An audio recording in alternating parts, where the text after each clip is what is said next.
500 years ago, Magellan set sail from Spain on what would become the first circumnavigation of the Earth. 50 years ago, the Apollo 11 crew set sail on humanity's first voyage to the moon, breaking the boundaries of what was previously thought possible.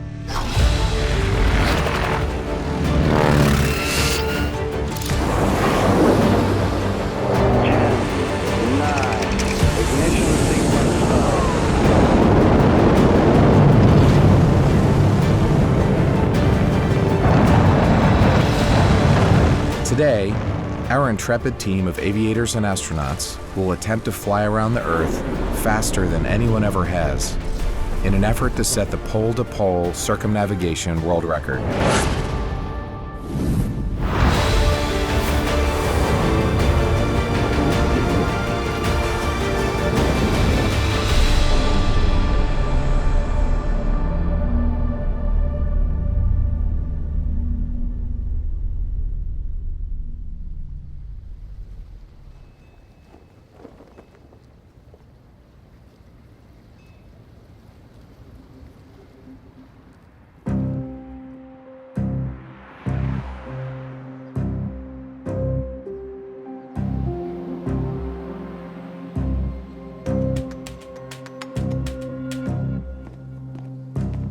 We started planning about 5 years ago, and it's been evolving ever since. So this record, that was your idea. Describe the record real quick. It's two, really. It's an average speed record, which is the FAI international record, and the Guinness Book, which we're also going for, is a pure time record. Okay. It's the fastest time ever to go from one place on the Earth, over both poles and back to the same point on the Earth, all in under 48 hours. The original idea was to celebrate the Apollo 11 landings. So the actual landing, which is now 50th anniversary, coming up in July 2019, in a few weeks' time. And we're going to go out of the Kennedy Space Center. So just here in Florida, NASA's been very helpful. We'll be going out of the shuttle landing runway, which you know well, having landed your shuttle there. Over the top, we have to go via the North Pole. This is a round the world speed record. Over the North Pole, turn right, and down to Astana, first refuel Astana. Then down to Mauritius, second refuel in Mauritius. Looks like a long route, but that's actually the shortest of the four sectors. We go from Mauritius, due south to the South Pole, turn right at the South Pole, and up to Chile, Punta Arenas, where we do the last of the 3 refuels. From there, we go due north, all the way back to the point we started, Kennedy Space Center in Florida.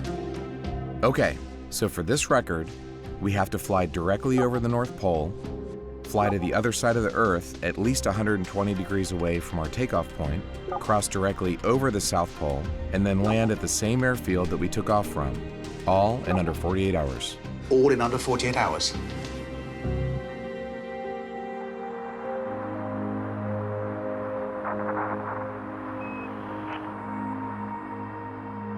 One of the problems with being an astronaut is that your bucket list gets too long, and there are so many beautiful places on the planet that you want to see.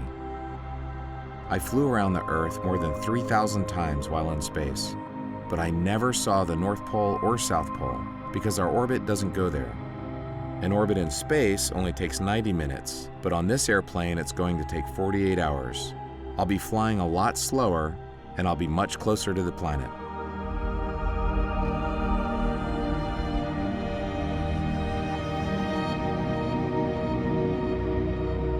This is a challenging route. It obviously goes to the parts of the world, the North and South Pole, which are pretty remote, and we want to do that as quickly as we can. So looking at things such as the weather on this route, not just terrestrial, but also space weather as we go over the top of the North Pole. So there are airliners over the North Pole. We fly here from Qatar to places like Los Angeles, and we'll go pretty much directly over the North Pole. Flying over the South Pole, though, different ball game. Very, very there's rare. not a lot of airplanes down there. The time we've done it to celebrate the Apollo 11 landing is, of course, midwinter in Antarctica. There's 24-hour darkness to Antarctica. If we did have to divert, we're not going to be landing in Antarctica. If you did end up landing at Amundsen Scott at the South Pole, you're probably not taking off again, I would guess. I mean, the airplane's going to freeze. this world record. It's been held by 3 different parties, originally a 707, then a 747, and then in 2008, the record was taken by a Bombardier Global. And we're going to attempt to take the record in 2019 with a Gulfstream G650. Max speed on this aircraft is Mach 925. It's the fastest business jet in the world. Wow. That is 92%. 92.5% of the speed of sound. You know, the G650, one of the latest airplanes, it's got some pretty impressive kit on board, and some very clever people have designed it. The Gulfstream is really the airplane that can make it, right? It's very fast. We're going to break this up into 4 sectors because we need to stop for fuel. The real challenge is making sure the refuels work very, very quickly. The pit stops. You could lose a huge amount of time if your refuel was too slow. So the refuelers have to be there ready for a Formula One type pit stop refuel. No airliners can be blocking the way, and we launch immediately, no delay. So we have 2 crews, 4 pilots really, and 1 flight attendant to keep the cabin safe. For the passengers, the poor film crew in the back of this airplane, it's like 4 trips, Los Angeles to London. It's a nice airplane, but it's 48 hours. It is. You know, you're going to be in a seat. There's some good news. We're going to feed you. But you're not going to give us fish and spicy... We're not going to give you fish. We're not going to give you spicy food because, again, we don't want any problems. No getting sick. Especially over the southern pole. Of course, we give you high-quality food like we do always. The pilot's going to be eating the same thing. Are you guys all going to have the fish for dinner? Oh, no. We'll always split it so the pilots are eating different food. Different things. Just in case there was a problem with that is one not a bad dish. idea. Yeah. I still get goosebumps thinking about, you know, how, you know, the human race, obviously Americans led it, but I think the human race managed, you know, 50 years ago to put that man, or those men on the moon. It was really one of the only times in history where all of humanity was kind of united. He didn't say, you know, one small step for an American or one small step for... He said one small step for man. And that really, I think, brought everyone together. You can have an aircraft from Qatar, you can have a commander from Denmark, you can have, you know, guys from the US on board, you have the UK, the other pilots from South Africa, Ukraine, flight attendants going to be from Poland, Norway, you're talking about passengers from Germany, and my Russian cosmonaut friend. So you can have no 2 guys on board that are the same nationality, and they come from all over the world. That's amazing. We're going to have 10 people, plus or minus, and nobody's from the same country. That's pretty impressive. It's more international than the International Space Station. Yeah, really. I consider that, but yeah. On board, we have 4 pilots, all Gulfstream G650 qualified, a flight attendant, Magdalena, to keep the crew safe, and Ben, a G650 flight engineer. We also have Jannicke, who's in charge of our live stream and satellite operations. And then there's me and Gennady, who we're picking up at our first refuel stop in Kazakhstan. So who is the flight director here? Is it That'll be myself. That'll be you. Okay. Yeah, that'll be myself. So you're updating the pilots on Virts. Correct. And of course, that's on board. The flight computers You'll have that on board, but what we will do is we'll be talking to those divers. So we'll be monitoring you, making sure that each space, you never get to a point where you don't have an option.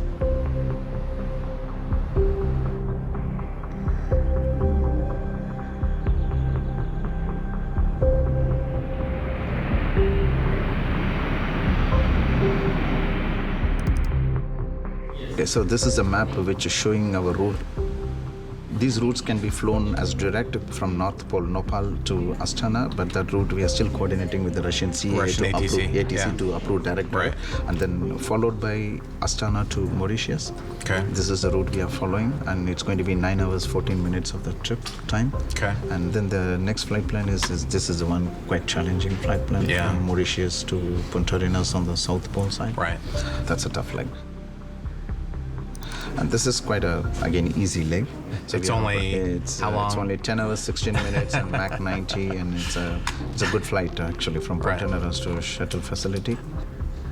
So we're taking off with a full load of gas. Full, yes. So we will have this fuel on landing. 2083. 2083. And then contingency also will be with you. So we'll land with 2,000 pounds. Yes. So we'll take off with 46,000 pounds and land with 2. Yes. Land with 4% of our 4% of your original takeoff fuel. Yes. Wow. So you do all this, and the pilots don't do anything. Where were you during my 30 years as an Air Force pilot?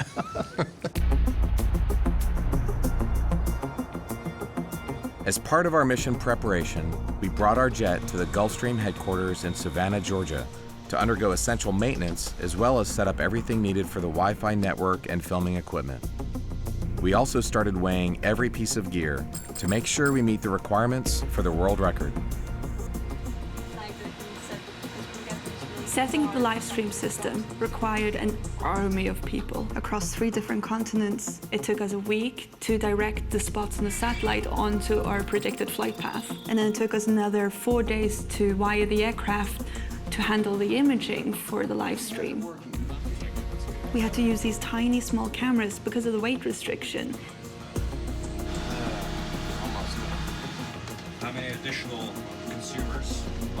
We had to stretch cable from the flight deck all the way back to the cargo at the back of the aircraft. What we were achieving was something that has never been achieved before.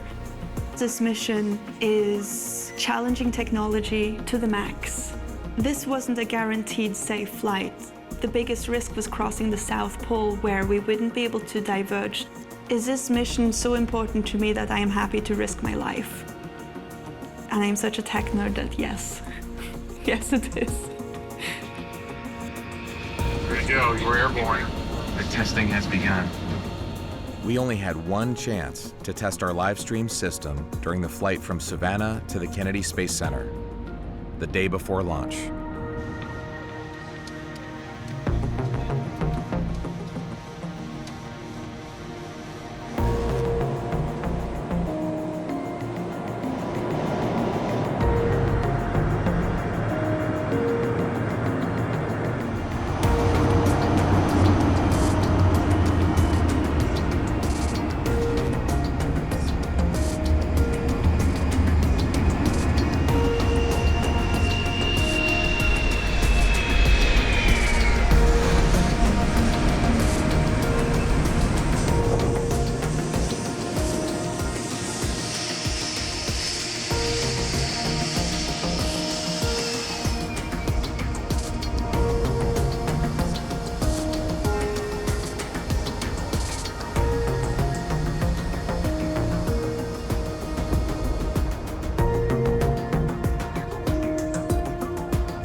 Thank you very much, everyone. Welcome to one more orbit. It's going to be a very, very interesting project we're going to do here. A very, very long flight, 2 long days. So we have created a rest schedule. We will hand that out to everyone tomorrow.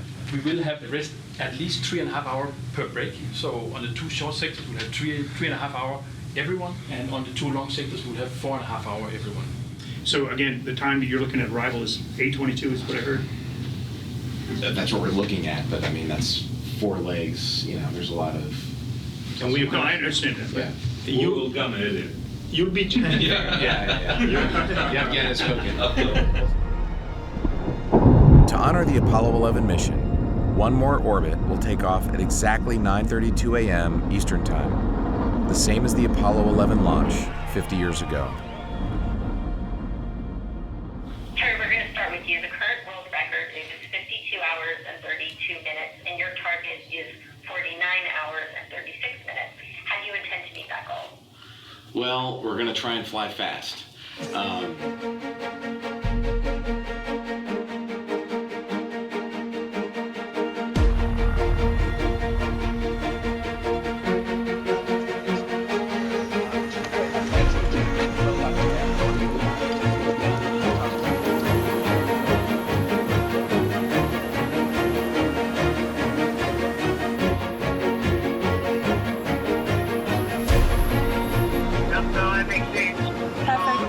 Okay, so we have currently 6 cameras at 4K.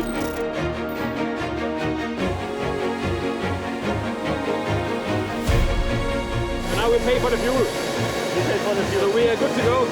Wonderful.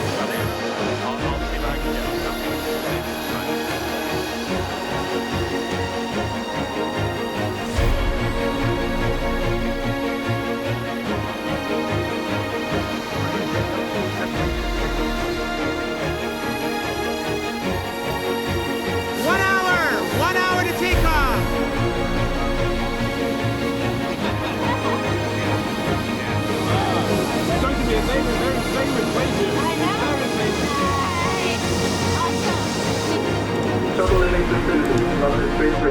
Excellent, thank you. We'll keep you on the line, please, RX-13, and you can give us an update. I'll be interested when they get clearance.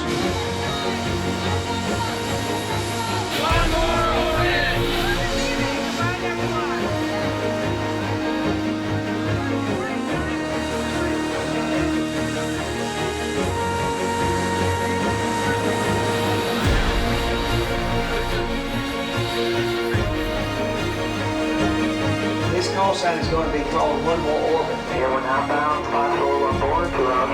We now need to start clearing the cabin, please. All personnel who are not coming on holiday to Kazakhstan need to leave. Doors closing in 5 minutes. Your journey 47 hours. Much appreciated. Thank you.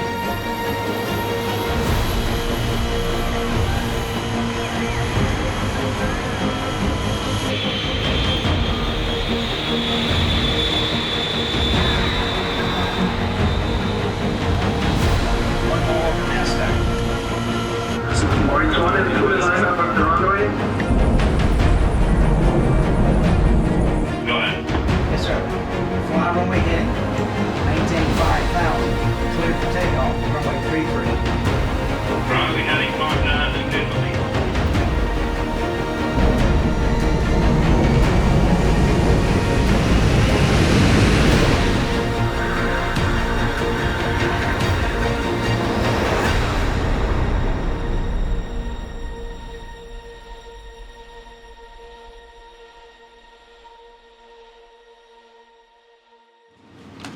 Well done, everyone, for their efforts in getting everyone on time. Just another 48 hours minus a little bit.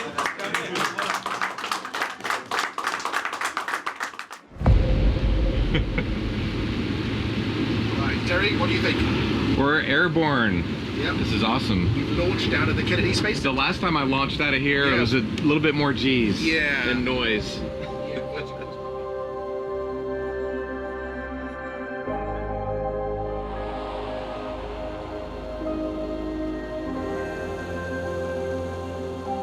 My name is Terry Virts Sr. Terry is my son. I worked in the space program myself in flight operations in the control center, flight ops. And I used to take him into work on the weekends when he was, he was just a couple years old. He was interested from the beginning. He's got pictures on his wall of airplanes, rockets. We were there to launch. It was exciting. It was a nighttime launch. It was like 5 o'clock in the morning, and you get the rumble of the engine starting up, and the whole sky lit up. It was exciting, but then you knew your son was up the top of there, So you're kind of holding your breath until you get up in orbit,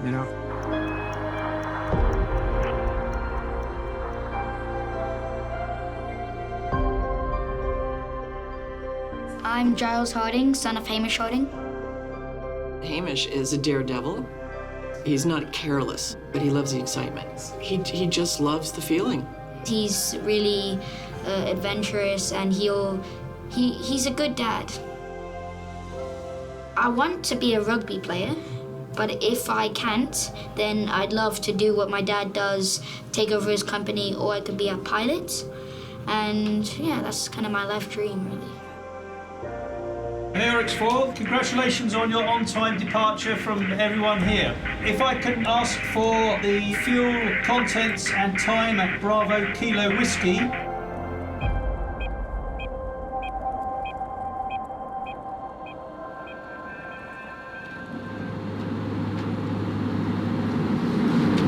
I bet you Magellan didn't have it this good. No, I bet they didn't. Tell Terry about the countdown. So we linked up the phone to a GPS clock.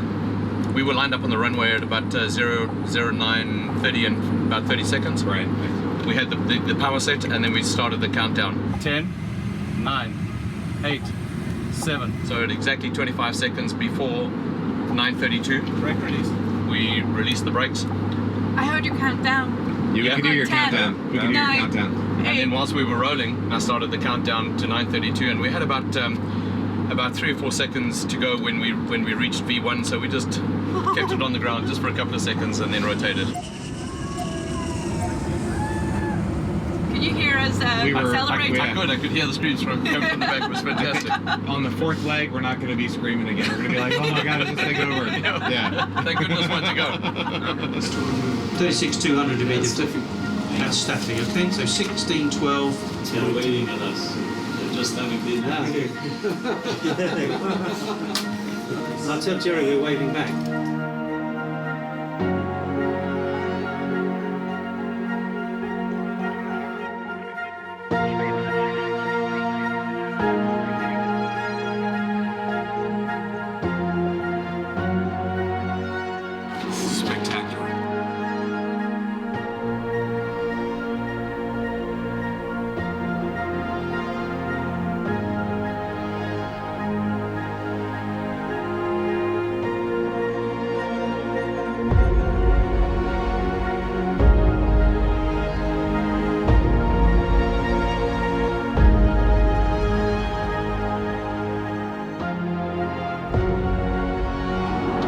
We're still over land. There's still the tundra. I never had a chance to go this far north, but you can see so much more, and I'm only going 500, 600 miles an hour instead of 17,000, so you can take your time and really see it, but you can see so much more detail now, going at this nice slow speed.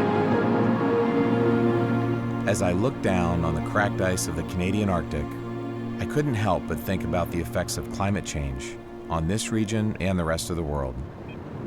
People always say, you know, when you were in space, could you see climate change? And of course you can't. You can't see change. You need an Excel spreadsheet with 50 years of data in order to see it. But you could see pollution, especially over China and even India, just giant brown smog. Then you can see deforestation in the Amazon. And Madagascar was like just this brown rock with a little green strip in the east. Really? The whole island was a rainforest, and they deforested about 90% of it. Wow. It'll take centuries to recover. You know, I used to live down south in Germany. Yeah. And you can really see over the past 3-4 decades the reduction in the glaciers. Yeah. They're massively shrinking. Yeah.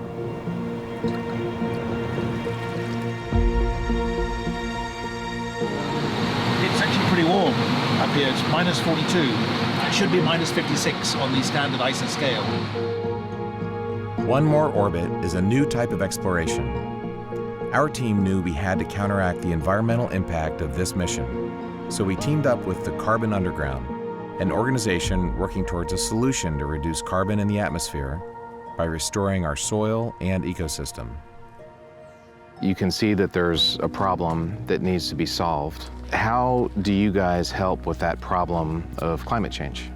Well, let's start with our name. Carbon Underground. The Carbon Underground. Our entire mission is to take carbon, the legacy carbon up in the atmosphere that we've put up there over the last really 100, 150 years at scale, and take that carbon and put it back in the ground where it came from. Throughout the Earth's history, we've had 15 times as much carbon in the atmosphere as we have now that's causing problems. And every time nature was able to deal with it. How did it do it? Well, it did it by using something that we all learned about in 3rd grade called photosynthesis. Right? Carbon is taken by these plants, and the plant takes what they want, and the rest of it goes down into the soil to feed the microorganisms. So every teaspoon of healthy soil, if it's healthy, there are about 7 billion living things in it.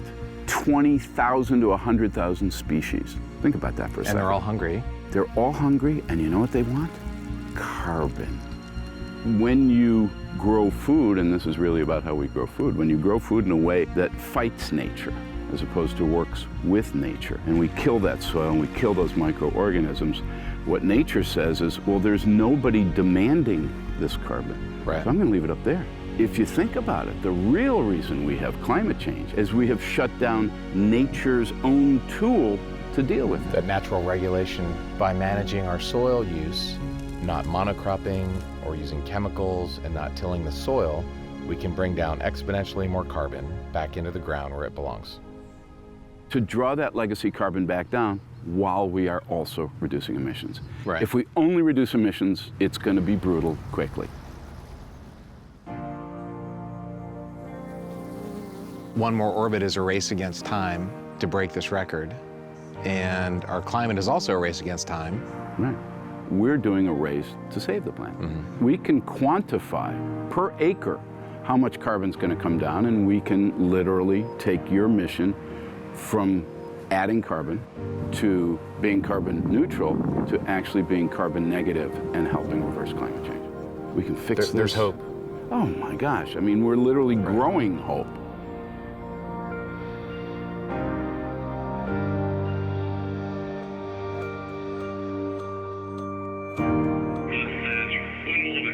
Okay, One More Orbit, stand by to copy space weather. You have solar ray flux flare class alpha. We have solar proton flux level 1, and we have geomagnetic activity kilopapa index 4. You are go for the pole with space weather. Good luck, guys. We'll aim to see you once you re-establish comms back over the other side. We're down to 12 minutes to the North Pole now. North Pole, which is written as N-O-P-O-L, and you will see that we've got to fly over. We fly over and then turn right by about 60 degrees.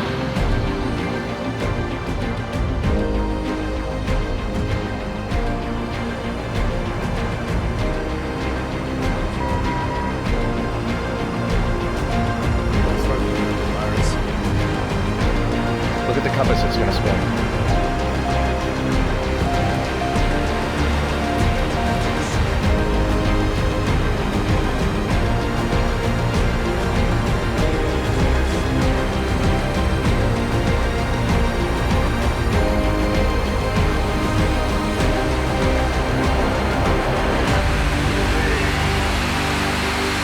We've done it. Wow. Just transitioned our first North Pole. Well, we just crossed the North Pole, and we didn't go over the edge. The flat earther theory does appear to be wrong, completely wrong. I think that proves we are a sphere.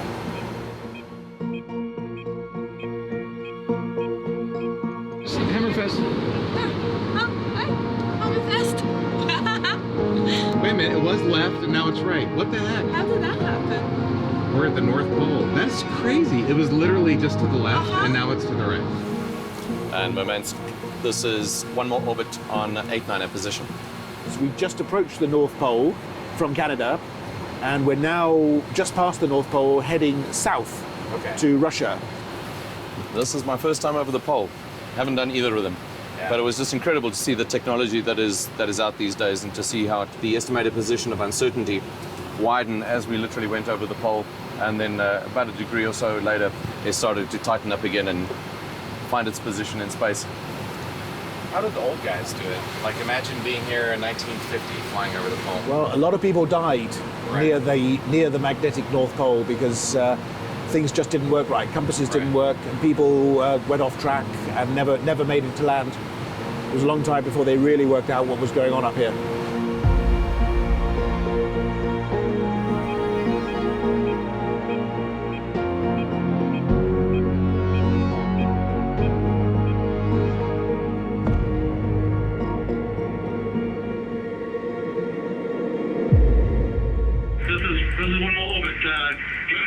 Can you take down the following information, please? CNN would like to do an interview. Please get Terry to call ASAP. They want to do a live interview in 15 minutes from now. Calling themselves One More Orbit, their goal is to complete the fastest circumnavigation of the Earth via the North and South Poles in a business jet. Can you hear us? Good. Good. And they're live streaming the whole thing. With me now from inside that flight, somewhere near the North Pole, is former astronaut and International Space Station Commander Colonel Terry Virts. Colonel, thanks very much for being with us. Anderson, it's good to be with you. We actually just passed the North Pole about an hour ago. I don't know if you're able to turn the camera at all and kind of show where you are in terms of the plane. Yeah. Let's take a look. So this is right now it's cloudy, but we just had some spectacular patches of no clouds, and the ice was just beautiful. So how long do you expect this all to take, this flight? Well, we're hoping it takes about 47 hours in order to get the record. Qatar Executive actually owns the aircraft. And they have an amazing support staff. I figured you must have some engineer and some really good technical people even to make the Wi-Fi work, because most people can't, you know, that often breaks down on planes for most of us. I'll tell you, right, our satellite, our Inmarsat satellites are over the equator. So we were out of satellite coverage coming over the pole, and we picked up the satellite about 30 seconds before we went on air. Wow. Well, we wish you the best. Colonel Terry Virts, thank you so much. We'll be following you. Thanks for having us. All right. Be careful up there.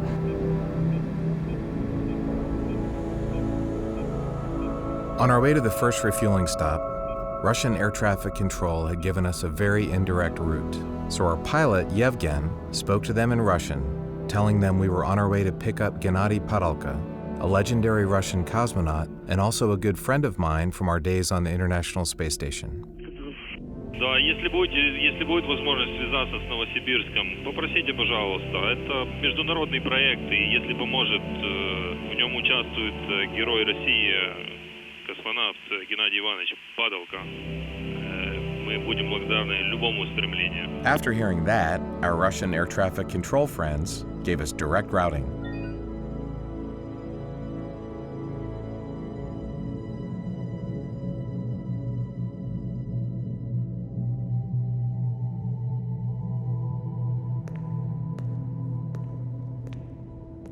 It seems to me humankind always look at the sky, at stars, and always dreamed to explore the universe and our solar system.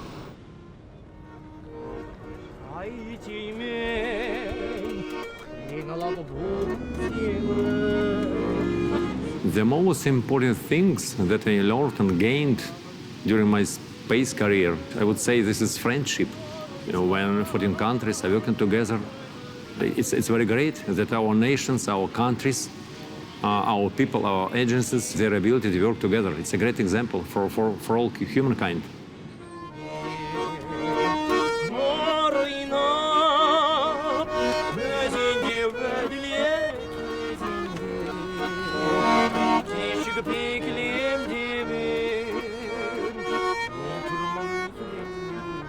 International cooperation is very important for all nations because we can combine our technologies, we can sustain any difficulties, we can overcome any obstacles that we got for the last 20 years. Beginning this year, 1998, men and women from 16 countries will build a foothold in the heavens.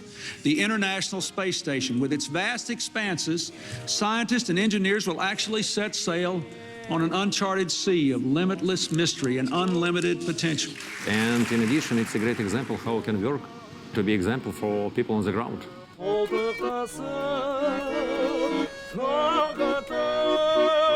I was born in 60s. It was very incredible and historical decade for the space exploration. And I don't remember the first flight in space, but I remember the spacewalk. I mean, our very famous cosmonaut Alexei Leonov. And of course, I remember watching the first step on the moon and Apollo 11 moon landing. And it seems to me at that time, every boy dreamed to be a cosmonaut, astronaut. And so did I.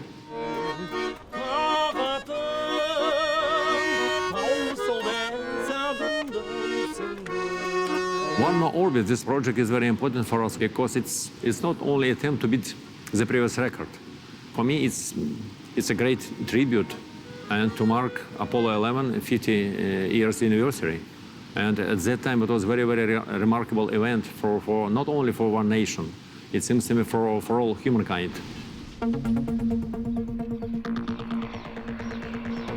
As soon as we touched down for our first refuel, my heart started pounding. I was excited to see my friend Genna, but was incredibly nervous about the ground crew operations.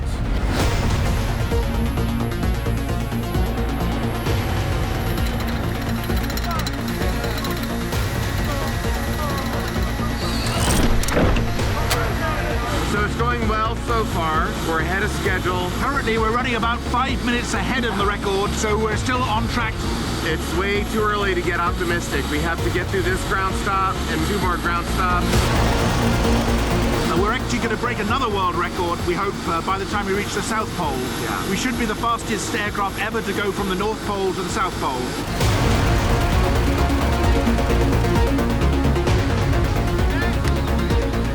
Right now things are going well, but we still have 3 of the 4 legs to go. So there's a lot of road ahead of us.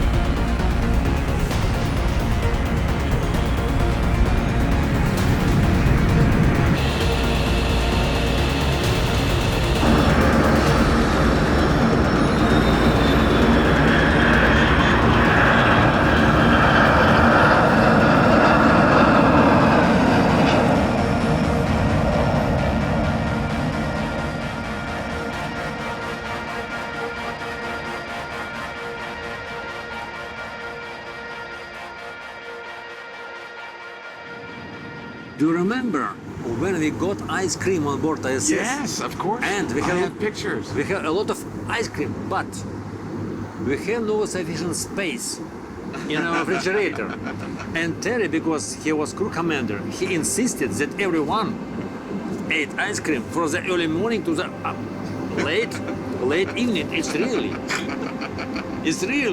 He insisted because we have no space to keep it every day. You remember this, right? I did a real haircut. This one here. Ah. You were there for that, I think. Yes, I remember it. I could cut Jannicke. She got very, very short, yes. Yeah, she likes it short.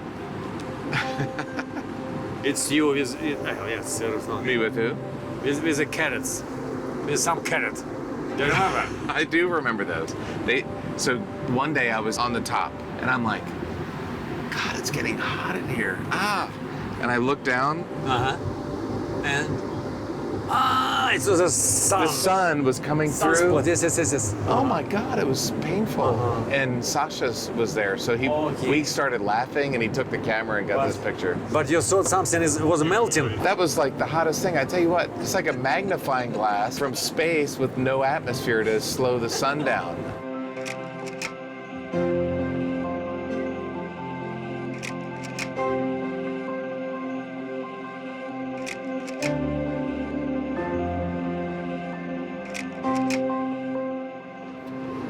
So one of the things I want to talk about with you is how much like a space mission this is. Because we have our crew. The day before launch, it was crazy. We were running around, there were so many things to do. Loading the spaceship, packing it. We had to obviously plan the flight out. We had to wire all this equipment in here. We had to order our food. The food's better here. There's just so many similarities. And then once you're in here, this is a beautiful business jet. Except there's 8 people living here. Normally you don't live in an airplane. Normally you fly and then you're gone. And the amount of time is about the same. So we're 48 hours.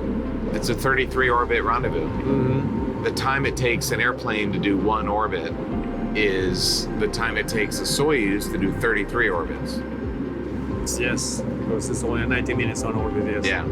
And the satellites we have are geosynchronous, just like TDRS. They're Inmarsat, but they're like TDRS. And the space station... They provide communication right now, yes? They do. That's where we're doing communication from.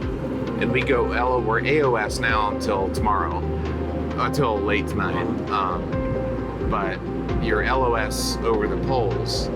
The station goes LOS because it flies out of the coverage of the satellite. It's like a shadow, okay. Yeah. We went LOS because we flew out of the satellite coverage. We went over the North Pole and South Pole. So it's a similar thing. We're flying out of satellite coverage. It's only we're going north and south, and the station went east and west. In a space flight, you're doing this, and the Earth rotates underneath you.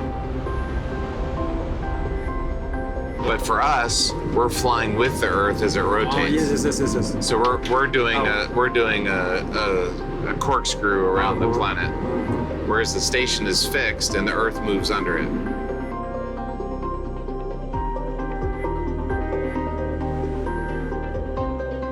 So anyway, it's interesting to compare it.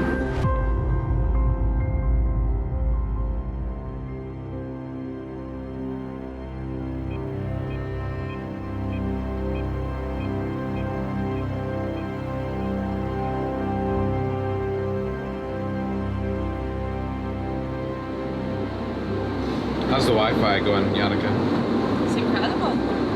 It's absolutely way above expectation. 2,000, we're up again. Is that good or bad? That is, oh my goodness. We're only supposed to get 1,000. Prior to the mission, I expected 1,000 kilobits per second as best case scenario. But we weren't getting 1,000 kilobits per second. All of a sudden, we're getting 2,000. It's climbing up to 3,000. I didn't even know satellites could do this. And everybody's on the Wi-Fi. That's good. So if I knock everybody off of the Wi-Fi, it could climb even higher, I'm sure. So the signal for the live stream goes from the cameras into the switchers. So I have 4 Apollo unit switchers, and then that goes out through the terminal on the tail of the aircraft, gets beamed up to the satellite, and then from the satellite down to the ground receiver. It then gets transcoded into cell tower signal, out through a cell tower, and then into the internet, and then into the cloud. And then from the cloud, it gets distributed to the YouTube channel so people could see us. And all of that only had a delay of 2 seconds. It really wasn't much at all.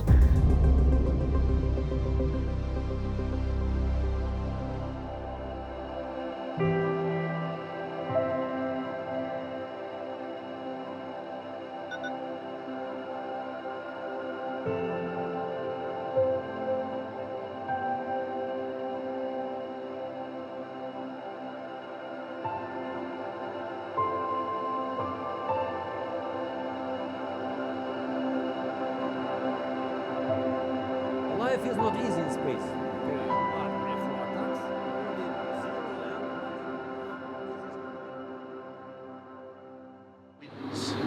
Talking to school kids. What subjects did you study to become an astronaut? I studied math and also French. I had a very unusual background. And then I became a pilot. And after being an F-16 pilot, I was a test pilot. So I had to learn a lot of aeronautics and engineering about airplanes. That's nice. Can I just introduce you The guy... Oh yeah. This is the guy with the most days in space of any human being in the International Space Station for years. Здравствуйте. Mr. Ptolka, exactly how many days have you spent in space? Oh, many. 5 flights. 879 days. I have flew 14,064 orbits. Almost 2 years and a half. What was the scariest part about being in space or on this trip? Oh, doing spacewalk outside of the space station. It was good, but it's not scary. Great to speak to you guys. Okay, well, goodbye, guys. Goodbye. Have a nice day. Have a nice trip. Good luck. Bye. Oh, very nice. As we started our flight across the Indian Ocean to Mauritius, I realized just how well the satellite connection had been this entire flight. We'd all been making phone calls left and right, and it got me thinking about the Apollo missions. Back in the day, there were no geosynchronous satellites, and there was no worldwide connectivity like today. It was telegrams, radio transmissions, Reuters, Associated Press, and whatever else the local news organizations could get their hands on. In Port Louis, Mauritius, we were introduced to Manda Boulel, one of the women responsible for the news broadcast of the Apollo 11 moon landing. She gave us some insight into how a country without connectivity handled major news events. The main studio was just there. This is where everything took place. There was all the equipment and the producer was there. I'm going back to 1969. So this was, as I told you, the main studio where everything took place. We did all our production in that studio. So we simulated the launching of Apollo. Everybody had listened to the news in the morning, but they were all interested in knowing what was happening. So everything was put there because the Americans had given us models. And we did the whole, you know, the whole sort of the shuttle going up and all that. Oh, okay. Just like it happened. 72 feet per second flight, S4B to COI. 2 months before July, the American embassy had already sent us sort of short films about what was going to happen because they were all preparing for it. CDQ 602 up here. We were getting the news from Reuters, so we took extracts that we would put on because people were interested in going to space. But this was different because people were thinking of someone is going to go on the moon and walk on the moon, and that was something different. So the whole public's imagination was linked to that sort of space travel. But it was a real success because everybody sort of thought, they have got the, you know, the live program. But it wasn't live. We only got the real films much later.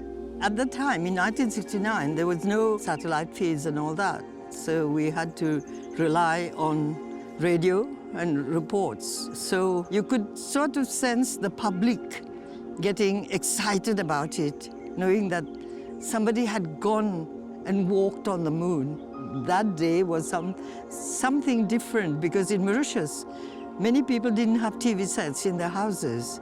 So they went out to community centers and social centers to watch all this. We were part of one space, one world.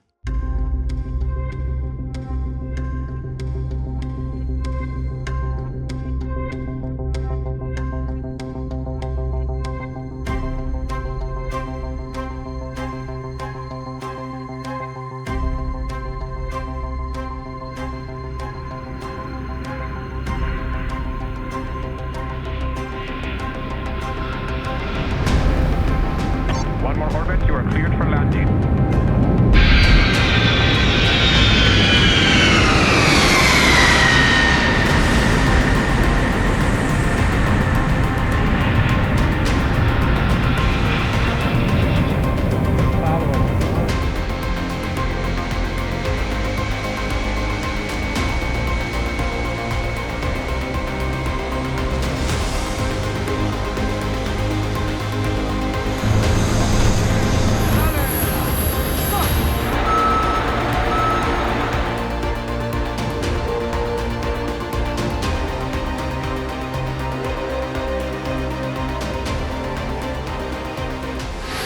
Second flight, so we've been on the road for 24 hours now. And I know the ground crew is going really fast here.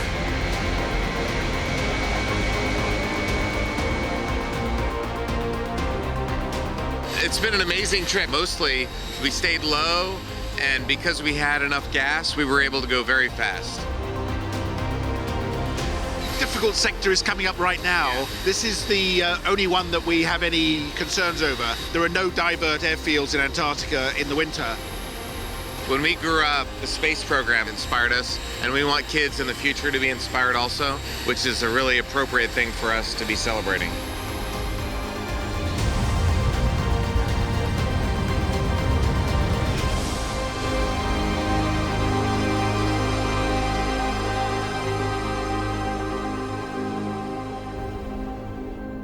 Because this next leg was so fuel critical, we had to reduce our weight as much as possible.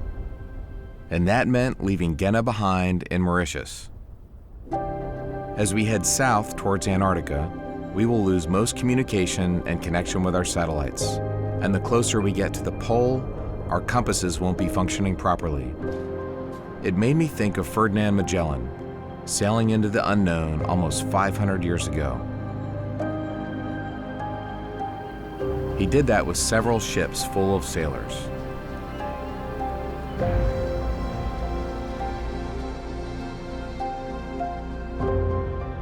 "500 years ago, Hernando de Magallanes sailed around this Strait of Magellan with a couple people in just small ships going through the channels, trying to look in new horizons.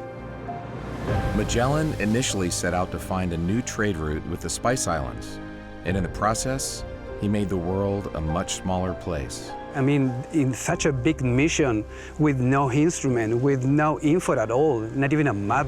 For months, he and his crew blindly navigated the icy waters of South America, trying to find a passage westbound. That kind of enterprise, it was amazing. So it's so super well connected with this special moment with his ship going around the globe.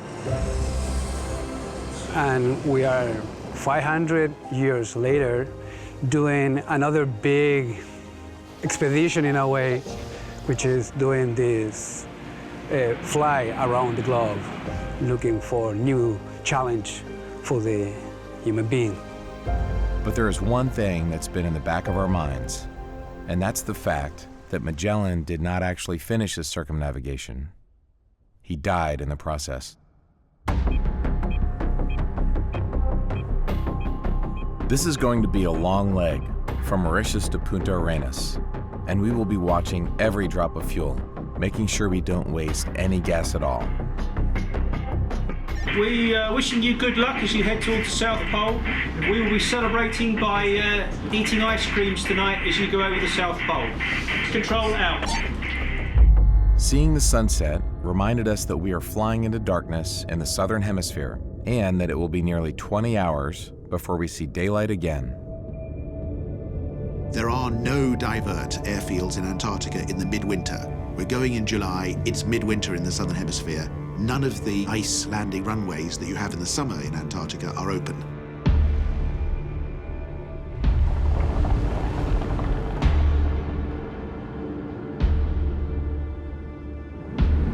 With pretty much every flight plan that you get, you have a final destination, but you have also alternate routes. Right. Depending on if you run into an emergency scenario or whatever. But this is already pre-planned in the flight plan that if something happens between these waypoints, you divert here. Right. If something happens here, you don't, because you're always going to divert to the closest possible locations. Right. I was talking to Captain Jannicke. I mean, there is an army of teams watching us every minute. They were just on the phone with Doha. They were updating the divert, like once you get past this point, you go to South Africa, past this point, you go to South America. They were updating that like by the minute, and they're sending the messages. Once you pass 70 South, your alternate will be Sierra Charlie Romeo Mike. Once you pass the midpoint, there's really no alternative, so you have to carry on over Antarctica and go to your destination. And we will have to pull back the power to achieve long-range cruise to make sure we can make land again at the other side of the Earth.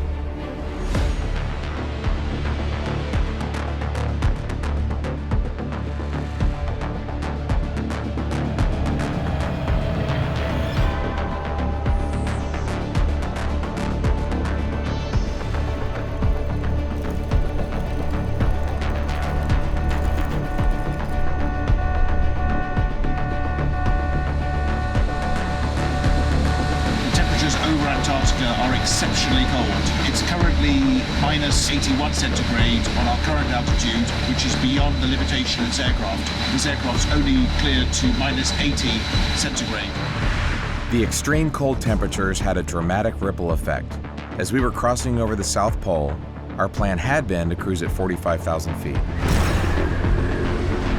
But the temperature dropped to minus 83 degrees Celsius, below the limits of the jet, putting us in danger of cold-soaking the aircraft and essentially turning our jet fuel into jello.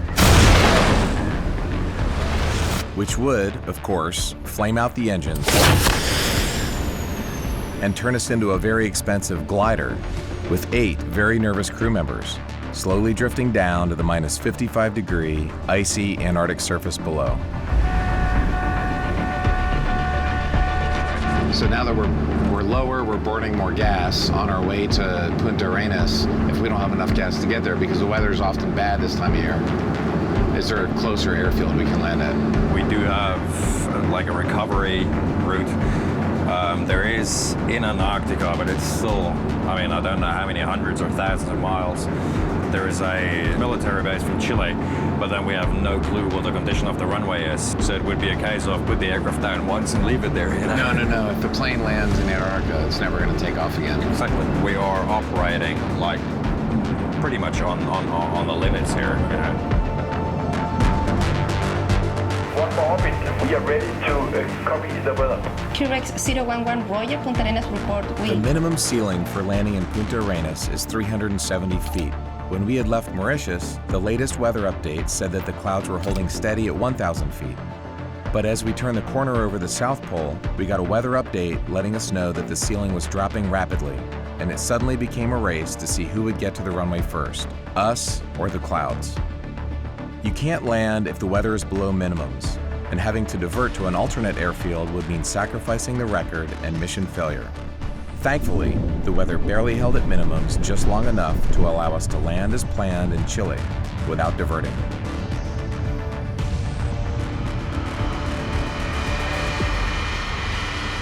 We landed in Punta Arenas with only a small percentage of our initial fuel remaining. Descending to cruise at that lower altitude had cost us an extra 1,000 pounds of gas, taking us to the absolute minimum needed for that ultra-long-range leg over Antarctica. It also cost us precious minutes off our lead. This refuel has to go off without a hitch.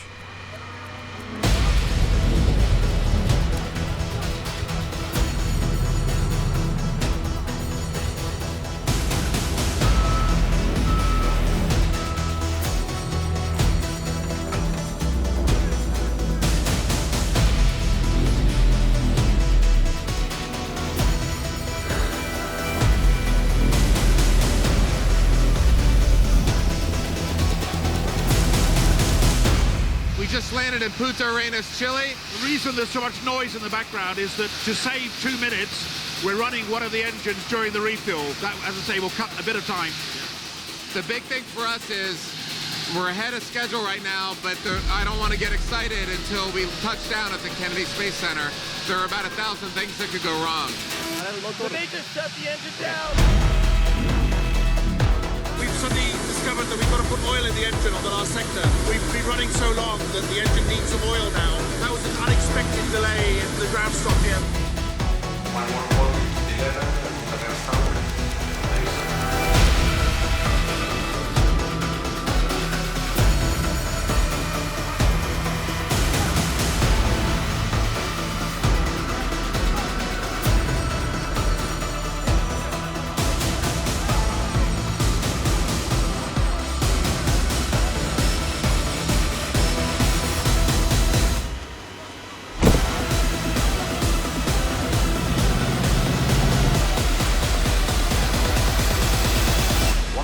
Cleared for takeoff.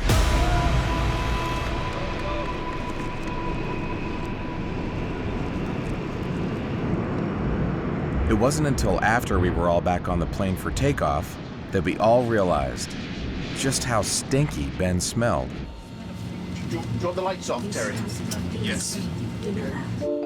What happened was, as he was changing the oil on both engines, he also noticed that the toilet pipes had burst. And he was all up in it. Coming over the Antarctic, it got so cold. Apparently the urine had frozen and had popped out. So he came in the airplane smelling differently than he smelled before he went outside. It is the new fragrance from diesel called Jet A1. Called It was like, oh my God, I had to go get some ibuprofen. I was getting a headache just having it. So he'd never seen the toilet servicing area frozen.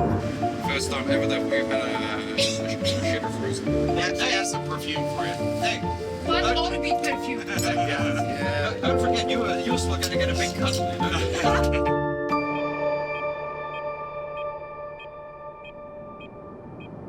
Magellan was the first person to go around the Earth 500 years ago. That's amazing that we're doing it 500 years later. Yeah. He probably saw that place as he went through. He probably stopped at the airport there. Right. That's where he refueled. At this point in the trip, we were all exhausted. Right. Whose idea was this? Obviously mine. After 48 hours not sleeping properly. Which is coffee together with tea bag. Oh, coffee and tea at the same time? Yes. This goes with the mismatched shoes? Yes. Okay. But we were also relieved that we had gotten through that long South Pole leg, and now we were on the final stretch. We will do strength 5, go ahead, man. At the moment we have fuel of 27950. Fuel tank temperature is -9. All right, thank you very much. We'll copy that. We've seen here that you have climbed. Confirm? Yeah, we were experiencing some moderate turbulence at flight level 360, and it would have been necessary to slow down, so we climbed flight level 380 to get out of that. All right, okay, and how is the speed doing compared to 360? Okay, we lost 2 knots. All right, okay. I just want to confirm, you mentioned earlier that there was a possibility of a shortcut that would have been able to knock off about 4 minutes. How are we going on that one? Colombia. That is correct, in Colombia. Mission Control arranged a shortcut for us through Ecuador and Colombia. But it was not until later that we found out that this shortcut was directly over an active volcano. Usually aircraft aren't permitted to fly over active volcanoes due to the risk of volcanic ash getting into the engines, causing them to flame out. But Mission Control had gotten permission. Over position rollers, request direct Kilo, India, Lima, Echo, Romeo. All right, I understand. Over rollers to request direct to position Killer. We'll see if we can achieve that. Thank you very much. It's already been arranged. You can go ahead with the plan. Fantastic. Much appreciated. Appreciate all the team's help there. Thank you very much, and then enjoy the rest of the flight. Bye from RX Control. Much appreciated. RX-5 out.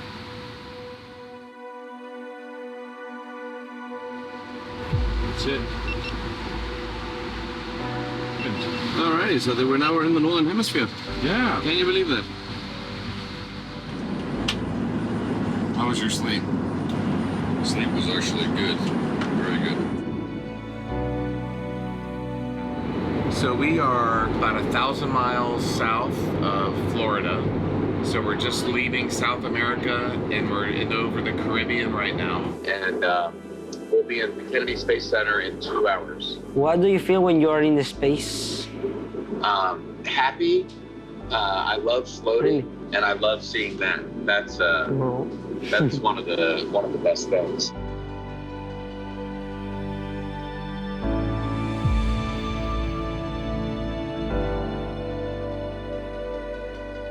We're going to be on the ground here soon, so I'm going to go get ready to film landing. Okay. So we'll talk to you guys later.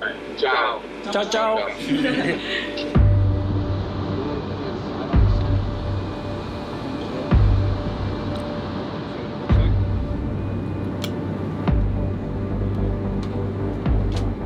Yeah, come sign you, buddy.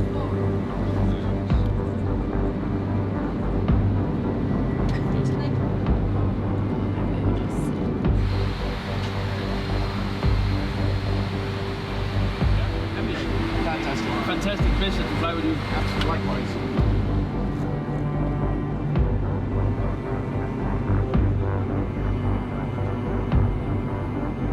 RX-4, it's RX-11 here. A very good morning to you. Starfighter 1 will be launching as one more orbit passes over position Zeus. Stand by for a Starfighter update. We have a Starfighter F-104 supersonic jet, which we've just launched from Cape Canaveral. It's going to intercept our aeroplane at around about 25,000 feet over West Palm Beach, which is just south of the Cape, and he's going to film our aeroplane coming in.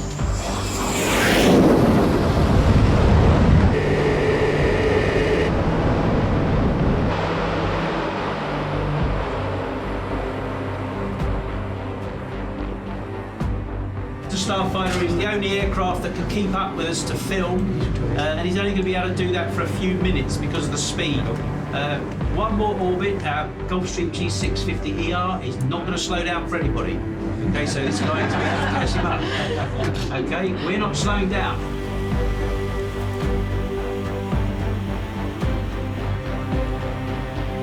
Oh, there he is.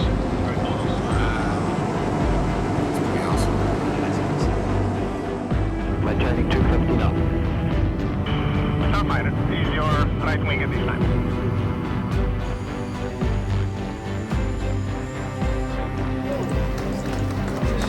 There we go. Fantastic picture of the Starfighter on the right.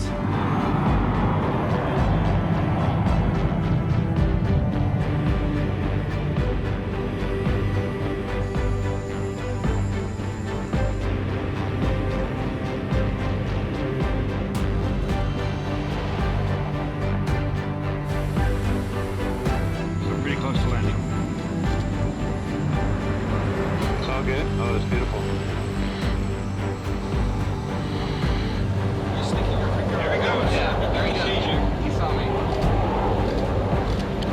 See ya.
You got a world record, buddy. Yeah, we have a world record. Yay. Well done, team. Well done, team. We did it. Well done, guys. Fantastic. What a mission. Well done, team. We got a world record. We've got the record, 46 hours, 40 minutes to go round the Earth via both poles. I can't believe it. We just set a world record. We flew around the world faster than anybody ever has. North Pole, South Pole. Congratulations. It's unbelievable. There's the family. Hello there. Morning. Brother. We've been watching you guys on Twitter along the way. Oh, awesome. Congratulations. Thank you very much. Thank you for coming. Good morning. Good morning. Good to see you. Welcome. Good morning. Back. Thank you very much. Welcome. Thank you very much. We couldn't have achieved it without every single person playing their part, so well done, guys. Well done.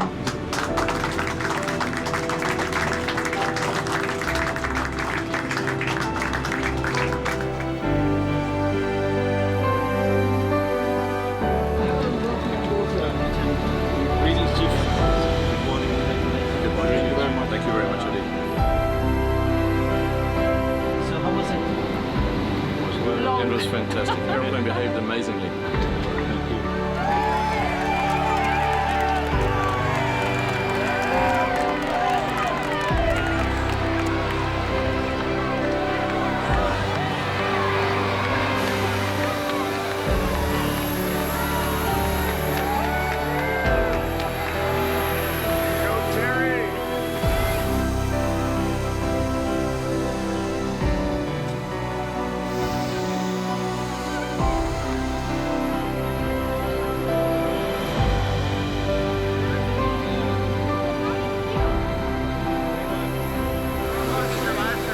Over the past 46 hours, more than 200 people from every continent on the planet have come together to take another step forward in mankind's journey of exploration. Our team circumnavigated the globe, pole to pole, 11% faster than had ever been done before.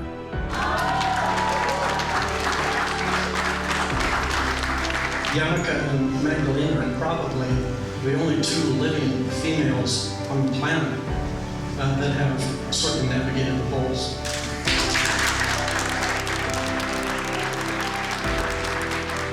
On the shoulders of Magellan, Collins, Armstrong, and Aldrin, we've expanded the limits of what humans can do. One more orbit was our small step forward, shared in real time with a global audience, capable of reaching more people than ever before. Our mission ushered in a new era of environmentally responsible exploration, demonstrating that amazing things can be done while minimizing our impact on the planet. In an era of increasing global division, we showed that exploration is a uniting force, unlike anything else. 50 years ago, the entire world came together to cheer Apollo astronauts as they set foot on the moon for the first time. And our hope today is that the One More Orbit mission will unite people from around the world to dream about what is possible in our future together here on Earth. We may not know who we've inspired to take the next step forward, but we cannot wait to see what they accomplish.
Please welcome the next inductees into the Guinness World Records book, Captain Hamish Harding.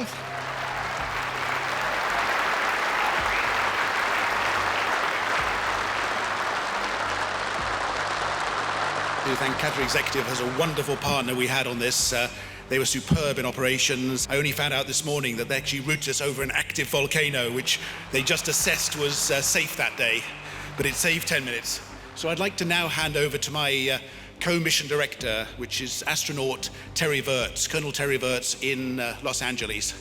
I'm standing here in front of Space Shuttle Endeavour, and the last time I was here, I was actually landing from space after my first mission on STS-130. Again, to Living Legends of Aviation, Qatar Executive, and the whole One More Orbit team, thank you very much. What an amazing honor.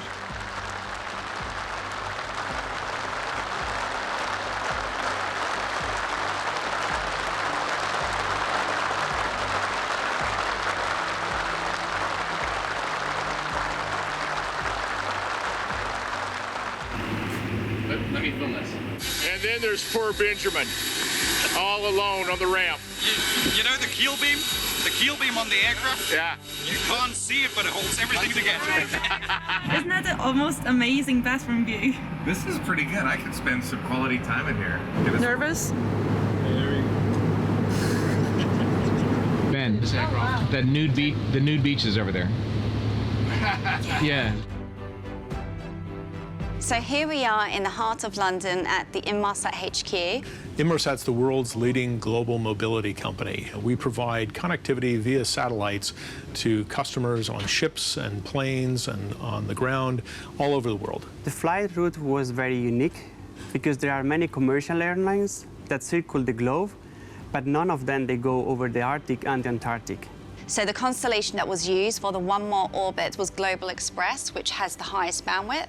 And we have a team of very trained specialist engineers that monitor the network. This is where we ensure that the aircraft received the optimum service and bandwidth that it was allocated.